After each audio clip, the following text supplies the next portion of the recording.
So I ended up matching with this tantric goddess, and I'm thinking like she'll help me unleash my sexuality. And so we go for a date, and I want to impress her, so I take her to see The Lion King, the new one that just came out, and we had to leave 15 minutes early because she's vegan and she's upset.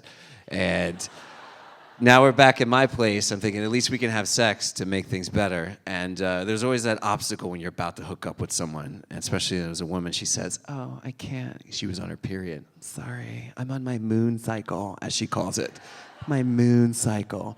And when it comes to like having sex on your period, a lot of times women, you know, men don't give a shit, but women really don't care. But they have to pretend. They have to do the dance. You know, they have to be like, I don't know if I can hook up today, you know. Why not? You know, it's Shark Week. Yeah, it's got the crimson rivers flowing. And the guy's always like, well, how heavy is it? It's a crime scene down there. It's terrible. That's okay. Just to put down a towel or a yoga mat, you know? Did you have to take out the tampon? Are you sure? Yeah, take out the tampon. I did already. Because I don't have to change the sheets. It's not my apartment. I don't give a fuck. So she tells me she's on her moon cycle. But she says, it's a positive thing because I collect the blood to make period paintings. Yes, and she shows me on her phone period paintings. And at this point, I was kind of in a low place, you know? So I was going to say anything to make it happen. So I'm like, oh, wow, that's so cool.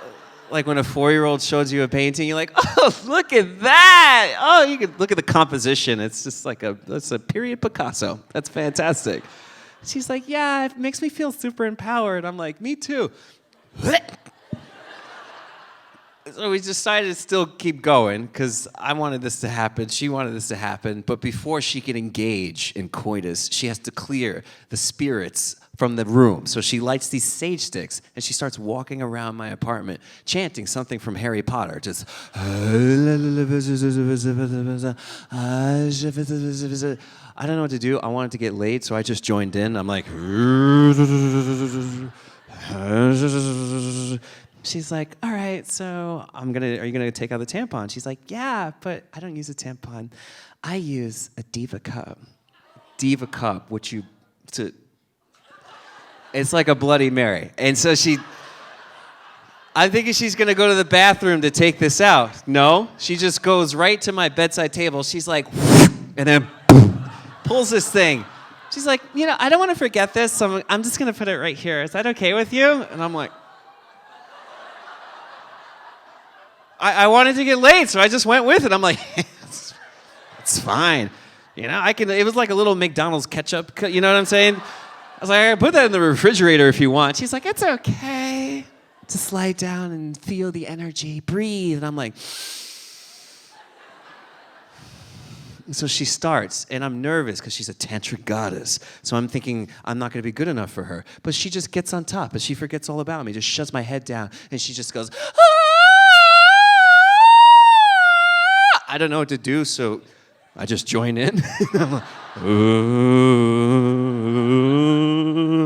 And it was bad at this point. But whenever it's bad, like you ever have a guy on top of you and it's so bad, he's loving it though. He's like, hur, hur, and you're just thinking of the text message you're gonna send to your friends later, like, hur, hur. Good job, buddy. Good job. And so I couldn't get present because I just kept looking at the, and then you can smell it, and I'm like, ugh. And then I started to get curious. Part of me just wanted to go like,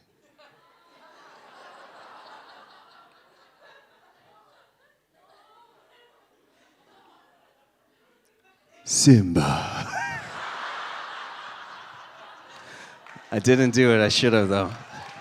I should have.